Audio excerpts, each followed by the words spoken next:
Hi guys! Ayan yung ulam namin ngayon. Ayaw nga magpakita ni Angela sa video kaya nagtatakip siya. Examination week na rin nila kaya nagre-review siya dyan. Kami rin may mga exams pa. Ito nga pala yung kaklase kong si Kerwil. Matagal na daw niyang gustong sumali sa vlog. Ngayong araw lang ulit yung medyo maluwag naming schedule. Kaya nag-aaya na ng TikTok si Nicole Girl. Nag-ready na si Nicole Girl para makapag-practice kami.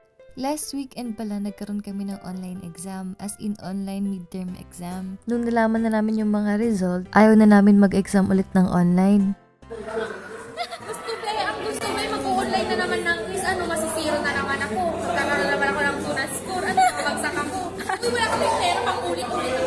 Teka, Pero legit na mahirap talaga yung exam kahit online yun. Kaya sana hindi na talaga online, on-site na lang yung mga susunod na quiz. Imagine 3 hours mong sinagutan pero ang score mo nasa 253/30. Oh no. Kaya nakikiusap kami kay sir na pwede on-site na lang yung quiz. Kaso nagpa-poll kasi siya. Nanalo ng 1% yung mga gustong mag-online. Sir, pwedeng walang ganun, be!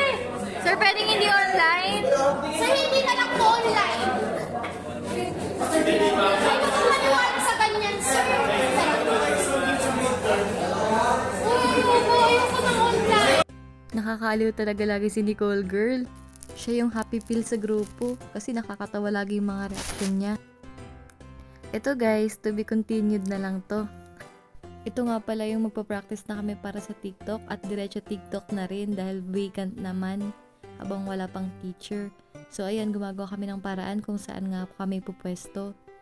To be continued na lang ha. Inaantok na ako. Good night. Bye. Love and peace. Mwah.